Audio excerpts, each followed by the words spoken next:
Hello everyone, welcome back to my channel. My name is Giana Darling and I am a best-selling romance novelist.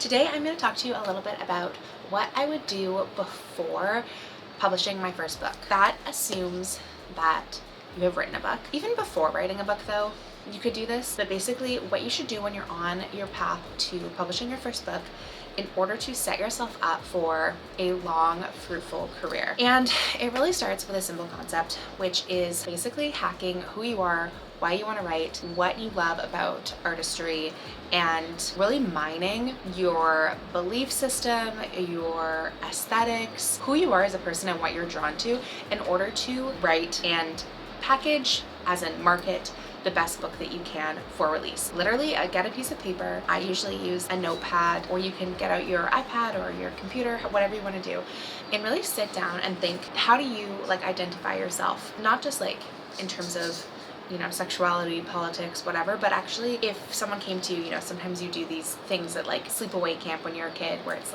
okay, go around in the circle and say something nice about everyone. Instead of saying something nice about everyone, really think about how would someone describe you. So for example, for myself and my personality, I know that I am very passionate, I'm very loving, I'm very curious. I love history and literature, Greek mythology, any kind of mythology. I'm always reading, I'm always writing. I love films and TV shows, and so those things seem okay, Giana, why are you saying this? This is just, you're telling me who you are as a person. But who you are as a person is really fundamental to creating a foundation for your brand that will help you succeed, because people want to know who you are and they want to get the same experience again and again when they read your books. And that doesn't mean that you have to stay in your own lane, which is something that a lot of people talk about, and there's validity to that idea.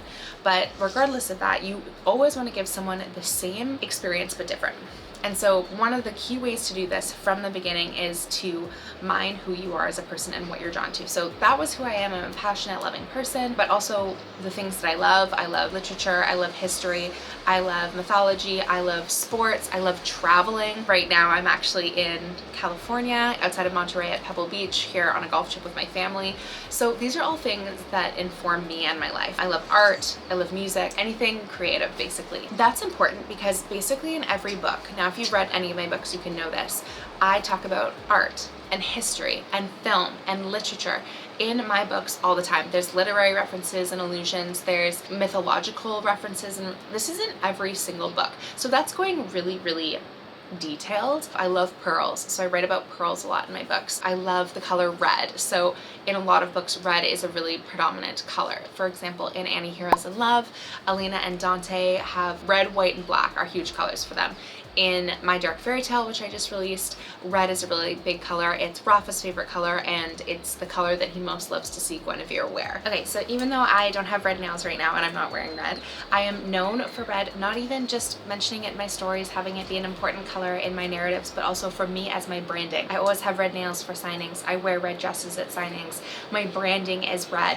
So that's what I'm saying, is having these common threads that you pull from who you are as a person into your work. So you can see where some of the motifs come in, like the locket, the Cupid, the girl in the moon, romance that ruins you, some of my logos. It's timeless, classic, gives nods to mythology. I write a bunch of different kinds of romances. I've written a dark academia, sapphic Medusa retelling. I have written a mafia. I've written MC. I've written an MMF Hollywood romance. I've written a cheating romance. So I can write across all these different tropes, which is definitely not staying in your lane at first glance, but it is staying in my lane because I'm bringing these core qualities that are who I am, and I've made them my brand, and I've made them literally infuse everything I do. So for example, across the MC, the mafia, the Hollywood romance, and the sapphic Medusa retelling, they all have commonalities, as in age gap is a huge one that's in most of those. Forbidden, all of them are forbidden, every single one, because that is my bread and butter. I love a forbidden romance. I love the gray space between black and white, and that is explored as a theme in every single one of my books. Often an evolution between thinking that you're a good person and realizing that being a morally gray person doesn't make you a villainous person or a bad person or someone who's not considered worthy of having love. So those are themes that are in every single one of my books. Those pearl motif, the color red, all of those things are in my books. Also, if we talk about narrative arc, we have, I kind of just mentioned, but there's an evolution. Every single character has an evolution. It usually starts when they're quite young or before they've even met each other, the hero and the heroine, or maybe when they're meeting, one of them is quite naive and the other one thinks that they're, too bad to have love, and you see them evolve and grow to learn from each other and to learn more about themselves as individuals so that they can come together and be a happy, healthy couple. So these are things that are across all my books, and so that's what I want you to do. I want you to sit down right now, get a piece of paper, do it longhand, and just brain dump. Okay, like I love Hosier's music, I love the color green. Literally take 15 minutes to do this and put as many things down on the piece of page as you can. Afterwards, go through and kind of circle or highlight the ones that are really key. So for me, that forbidden aspect, the color red, poetic prose is another thing that really I love in reading and writing. Highlight those and kind of make those the big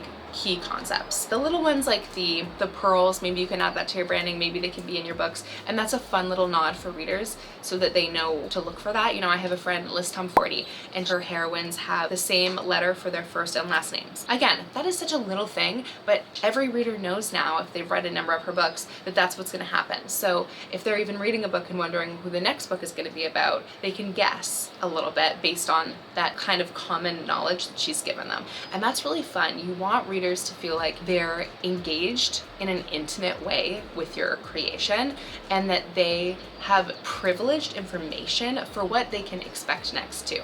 So basically, readers don't really want to be surprised. They want to be ensured of a certain experience when they pick up a book. There are some readers that really want to be surprised. They won't read the blurb, but for the most part, readers don't want to be surprised. And this is a way that you can build trust with a reader so that even if you are switching from MC romance to Hollywood MMF or to sapphic romance, I had so many readers trust me based on my back catalog because I had, given them a similar experience enough times that they followed me to sapphic romance, even if it was their first sapphic romance, because they knew what kind of journey I was going to take them on and they trusted me to give them a similar Giana Darling experience. So that's why this is a really fundamental thing to do basically right off the bat. Don't worry, if you haven't done this already and you have books out there, that's okay. Actually, you have more information to source from. Look at your books, really take a deep dive into your books and think, what are the common themes here? And what are the common tropes? What is it about these that I really, really love? And try to take those things and now be more deliberate about implementing them in your books. Again, you don't have to do the same thing over and over again. You don't always have to have it be forbidden. Their favorite color is red. There's an age cap, but you want to make sure that there's at least like 3 to 4 staples in every single book that you kind of go back to. Some people like Melanie Harlow loves single dad, and that's kind of one of her huge ids. I call it id as an identity. Melanie Harlow, you think of single dad.